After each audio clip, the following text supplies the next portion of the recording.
My mom gave my college fund to my sister, so I let the family hear the full story. My name is Ryan. I am 31, and the day this all happened started pretty normally. It was a gray Saturday morning in late fall here in Columbus, Ohio, the kind where the sky just looks like one big flat cloud and everything feels a little heavier than it should. I remember standing in my tiny kitchen, waiting for my coffee to drip, scrolling my phone on the counter because I didn't even have the energy to sit down. I already knew about the college fund being gone for a while, but that morning felt different because I knew I was driving to my parents' house for my mom's family lunch for my sister's grad school acceptance. My stomach was already tight while I stirred cheap supermarket creamer into my mug. I kept looking at the folder on my kitchen table, the cheap black one I bought at Staples the night before, stuffed with bank statements, screenshots, and printed emails. Just seeing it there made my heart rate pick up because I knew what I was planning to do with it. I found out the money was gone months before, but the actual discovery was still burned into my brain like it happened 10 minutes ago. Technically, all of this still fit into that one Saturday because I was replaying it in my head nonstop. I had been at my desk after work, in my apartment, logged into the credit union website that held the account my grandparents set up when I was a kid. They called it my college nest egg every birthday, like a joke and a promise at the same time. I wasn't even going to college anymore. Life happened, bills stacked up, and I ended up working help desk instead of going back to school after my associates. But that fund was always this backup plan in my mind, something I might use for certifications or maybe a down payment one day. When I clicked into the account that night and saw the balance was literally zero, my first thought was that it had to be a glitch. I actually logged out and back in like 3 times, like that was going to magically fix a missing 5-figure amount. The credit union app showed this single giant withdrawal from about a year earlier, labeled as a cashier's check. No explanation, just a transaction ID and a date. I remember my neck getting hot and that weird high-pitched ring in my ears when I realized this wasn't some tiny bank fee or error. I pulled the statement into a PDF and stared at it, the way you stare at a car accident you just caused. My brain started running through all the possibilities, but honestly, I already knew who had to be involved. No one touched that account except my parents, and really, my mom, because she was always the one handling paperwork. It made sense in a way. She liked control. She liked being the one who knew where everything was. I didn't yell that night, didn't call anyone. I just printed the statement and put it in a drawer under some old takeout menus. I went to bed with my phone face down and the TV on low, not listening to anything, just letting the sound fill the room so I didn't have to think too clearly. The actual conversation with my mom, the one where she admitted what she did, happened over the phone on my lunch break a few days after I discovered the missing money. I was sitting in my car in the parking lot behind the office building, the kind of generic 2-story brick place with 2 mini SUVs and a sad little tree line at the back. I had the printed statement on my lap, my fingers leaving little creases in the paper from how hard I was gripping it. When she finally picked up, I didn't even have some big speech ready. I just told her I'd logged into the credit union and asked if there was something I was supposed to know about a cashier's check that emptied the account. She was quiet for a second, long enough that I could hear my own breath in the car. Then she did that little sigh she does when she's about to explain something she knows is messed up but wants to frame like it wasn't her choice. She said, "We needed to help your sister," and started talking about tuition deadlines and how stressful everything had been. The part that didn't let me sleep for weeks was how casual she was about it. She talked like she had moved some old couch from one room to another, not like she had taken the one financial safety net that had my name on it since I was a kid. She said things like, "It was just sitting there," and "You're not even in school right now," and kept circling back to how family money is family money. She told me it was either that or my sister wouldn't be able to start her program on time. I remember staring at the dusty dashboard of my car, looking at this little dried coffee stain near the cup holder, thinking, so the choice was her dream or my backup plan, and you never even told me there was a choice. I didn't scream at her. I just went quiet, and that bothered her more than anything. She tried to guilt me, saying things like, "You know your sister has always struggled," and "We assumed you'd understand." When I finally hung up, my lunch break was over and I had to walk back inside like nothing had happened. Fast forward to that Saturday morning in my kitchen, everything smelled like burnt toast because I forgot about the slice in the toaster while scrolling through my screenshots. I took a new stack of papers from the printer the night before and slid them into the folder. Transaction history, old emails from my grandparents mentioning the fund, a photo of one of the birthday cards where my grandma literally wrote, "This is for Ryan's college future." I even printed a couple of text messages where my mom had said stuff like, "Your fund is safe. Don't worry. It's for your schooling." My hands were actually shaking a little when I lined up the pages. My plan wasn't some big revenge plot.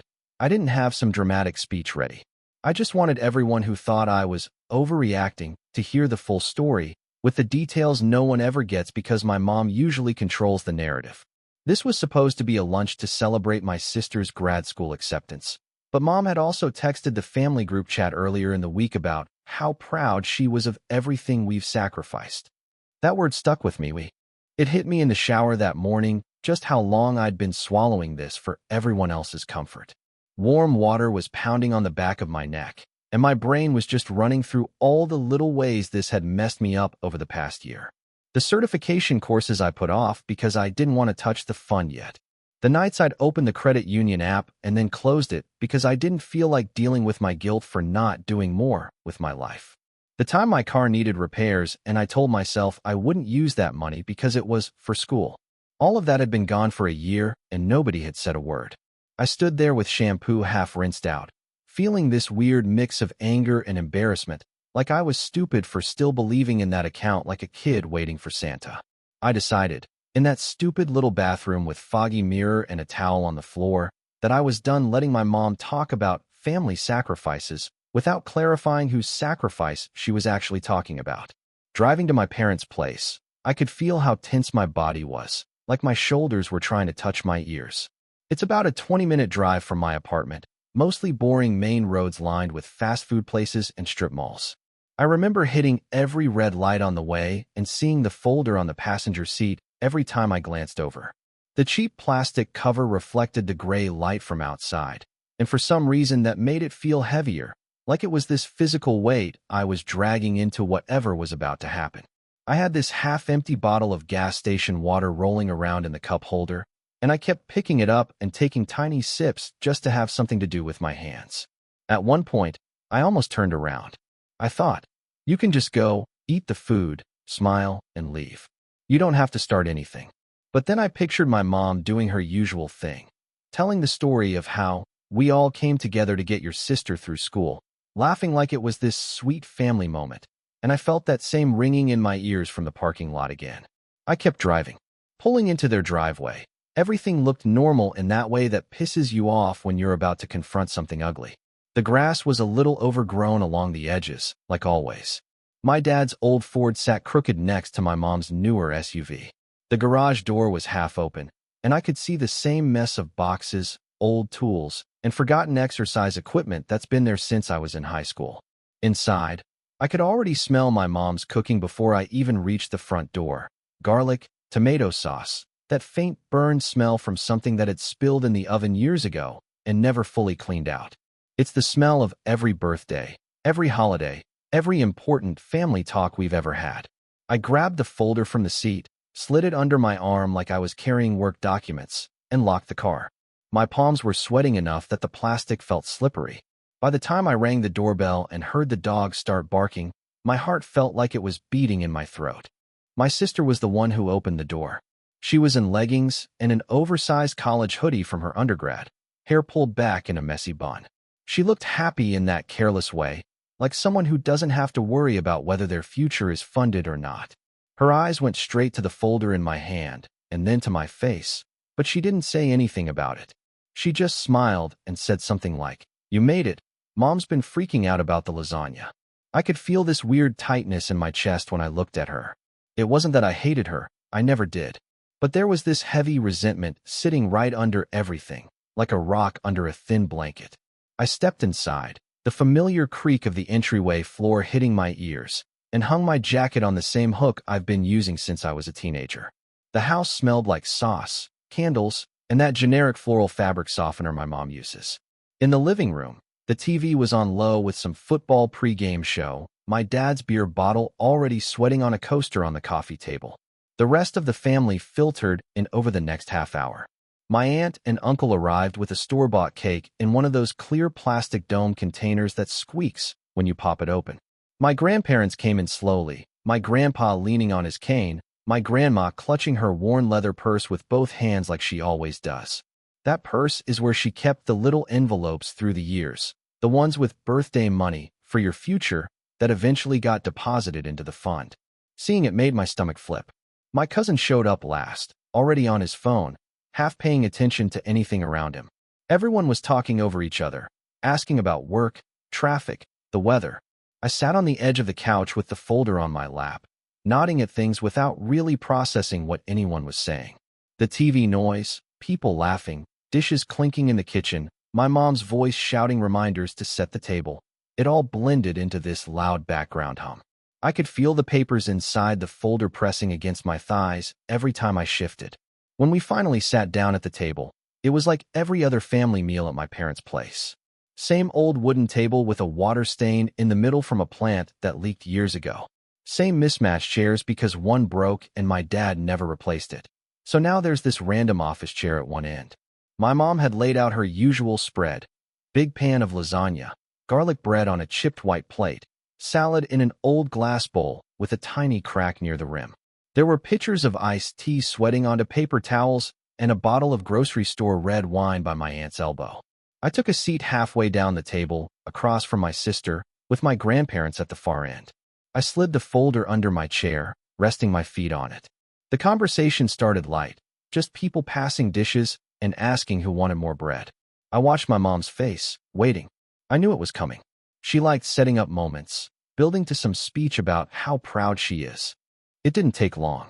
Once everyone had food on their plates and the noise had settled into that steady clatter of forks and small talk, my mom tapped her glass with the handle of her fork. That sound cut through every other noise. It always does. Everyone looked up almost automatically. She smiled, cheeks already a little flushed from standing over the stove and maybe from the wine. She launched into it exactly the way I knew she would, talking about how this family always comes together and how we've all made sacrifices to get my sister where she is now. She put a hand on my sister's shoulder and squeezed, her voice getting more emotional as she listed out everything they'd supposedly done. Tuition, rent help, books, all the usual stuff. She made it sound like this beautiful collective effort, and for years, everyone had let her tell it that way. I could feel my jaw clenching with every word. When she said, "We even had to dip into some things we never thought we would," she looked right down the table, not at me, but over my head, like she was addressing some invisible audience. I reached down and pulled the folder from under my chair, sliding it onto my lap so everyone could see the edge of it. My heart was pounding so hard I could feel it in the back of my neck. I didn't interrupt her right away. I just waited for her to finish her little speech about sacrifice and family unity. When she finally put her fork down and took a dramatic breath, I cleared my throat. It wasn't loud, but the table went quieter anyway. My sister looked confused, her fork still hovering over her plate. My grandparents stopped eating. My dad glanced at me, already annoyed like he could sense I was about to make something bigger than it needs to be. I didn't make a speech. I didn't raise my voice. I just said that since everyone was talking about sacrifices, I thought they should know what was actually sacrificed. I opened the folder slowly so the papers wouldn't spill everywhere. I laid the first statement right on the table, the one showing the giant withdrawal that emptied the account. The sound of the paper hitting the wood felt louder than it should. My mom froze. She kept her smile on her face for a second too long, like she didn't know what expression to switch to. My sister blinked at the page and leaned forward, squinting. My aunt looked between us like she'd walked into the wrong room. I told them, in the same quiet voice, that the money meant for my education, money my grandparents had put aside since I was a kid, had been taken without my knowledge and used to cover my sister's tuition. I didn't embellish anything. I didn't call anyone a thief. I just laid out the facts. My mom tried to jump in with some excuse, saying something about timing and opportunity, and everybody knew we were struggling, but I pushed the next page forward before she could get her footing. It was a printed email from my grandma from years ago, talking about how proud she was to contribute to my fund. My grandma recognized her own words immediately. I saw her hand tremble a little on the edge of her purse. My sister kept asking what was going on, her voice getting tighter each time. She looked genuinely blindsided. When she asked my mom directly whether the fund she used was mine, not some general family savings, my mom avoided her eyes. That was the moment the whole table shifted. It was like the air got heavier. My dad leaned back in his chair and crossed his arms, the way he does when he's bracing for some argument he doesn't want to participate in but knows he'll be dragged into. My aunt asked my mom quietly if it was true, and my mom snapped back that it wasn't that simple. That same sentence, "It's not that simple," is what she always uses when she knows she's cornered. My grandpa pushed his plate away, appetite gone. My grandma kept staring at the email like it was written in a language she'd never seen before. I realized then that she truly didn't know the money had been used for anything except my future. I pulled out the text messages next. Simple lines, timestamps, my mom telling me, "Your fund is safe, and it'll be there when you need it." I spread them out like the world's saddest fan of receipts. My sister covered her mouth with her hand. She looked at our mom like she was trying to reconcile two different people in her head. My mom kept insisting she had done what was necessary for the family, but her voice was shaking. She tried to direct her explanation toward the whole table, like she was pleading her case to some jury that might side with her if she talked fast enough. But no one interrupted. No one jumped in to rescue her. The only sound was the clock in the living room ticking and the faint TV noise from the other room. Even the dog had gone quiet, lying under the table with its head on its paws like it could feel the tension. When I finally said out loud that the money had been gone for over a year and no one bothered to tell me. Not once, not even casually, my voice cracked in a way I didn't expect. It wasn't dramatic. It was more like a small crack in a cheap plate. Something minor but embarrassing. I wasn't angry in that moment. I was tired. I told them about the certification courses I put off, the car repairs I paid out of pocket because I thought I still had that safety net. I told them how stupid I felt when I realized I had been budgeting around money that didn't exist. My sister looked sick. She said she never knew, that she thought our parents had saved specifically for her program, that she wouldn't have taken it if she'd known it was mine. My mom tried to interrupt her too, saying something about, "You needed it more," and "your brother wasn't using it," but the words fell flat. My sister just stared at her like she was seeing her for the first time. My aunt asked if the transaction had been legal. It wasn't an accusation, it was just a question. A blunt, uncomfortable question from someone who had clearly never considered that my mom would do something like this without at least a conversation. My mom snapped again, saying it was stupid to make it sound criminal, but the defensive tone only made her look worse. My dad muttered something about, "We did what we had to do," but he didn't look at me when he said it. He stared at his plate, pushing a piece of garlic bread around with his fork. My grandma finally spoke up, her voice soft but shaking. She said she didn't know her contributions had become a shared account. She thought she was giving something to me, not the family at large. My mom's face went pale at that. I could almost see the panic rising in her chest. The room felt smaller by the minute. The steam from the lasagna was still drifting up from the pan, carrying that warm tomato smell, but nobody was eating anymore. I could feel heat crawling up my neck, partly from embarrassment, partly from adrenaline.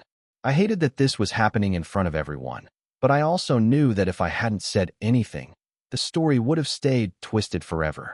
My mom kept trying to regain control of the narrative, saying things like, "You don't understand how hard it was," and "We were under so much pressure," but no one reached for her side. She was alone in it. For once, she was the only person talking, and the room wasn't bending around her version of events. My sister asked, very quietly, why she wasn't told the truth. My mom didn't have an answer. She opened her mouth and closed it again, like she was searching for something that would make this all make sense. But nothing was going to fix it. Not with the documents on the table and the whole family staring at her. She stood up suddenly, her chair scraping against the tile. She grabbed a dish towel from the counter, fiddling with it like she needed something to do with her hands. She started cleaning a perfectly clean spot on the counter, pretending she needed a minute, but it was obvious she was trying not to cry. My dad stayed seated, shoulders hunched, jaw tight. He looked like a man who wanted to disappear into the floor. My sister finally pushed her chair back and walked out of the dining room. She didn't slam anything, didn't yell. She just left her plate untouched and walked toward the hallway bathroom. As she passed me, she put her hand briefly on the table, like she needed balance. My grandma took off her glasses and wiped her eyes, and I swear I've only seen her cry 2 or 3 times in my entire life. My aunt whispered something to my uncle, but I couldn't hear the words. My grandpa cleared his throat in that way old men do when they're holding something back. For a second, I regretted bringing it up so publicly. But then I remembered the year of silence, the lies, the choices made for me without me. I remembered sitting in my car staring at an empty account I didn't even know was empty. And that regret faded into something else, something like clarity. I didn't say anything else. I just gathered the papers slowly, stacking them back into the folder with hands that felt heavier than before. I wasn't trying to make a scene or demand anything. I just wanted the truth out in the open, where it couldn't be rewritten. My mom finally turned around from the counter, her eyes red, but she didn't apologize. She just said, "You've embarrassed this family," in this small, shaky voice. But she didn't look at me when she said it. She looked at the floor. My grandma spoke up again, sharper this time, saying, "No, the embarrassment didn't start today." It wasn't loud, but it was final. My mom flinched like the words hit her physically. I stood up, grabbed my jacket from the hook by the door, and slipped the folder under my arm. Nobody tried to stop me. The dog trotted after me a few steps, and then sat down when I didn't turn back. As I stepped outside, the cold air hit me harder than I expected. The sky was still that same flat gray, the same heavy quiet. I walked to my car with my hands shaking again, but this time it wasn't fear. It was something else. Not relief exactly, but the closest thing to it I'd felt in a long time.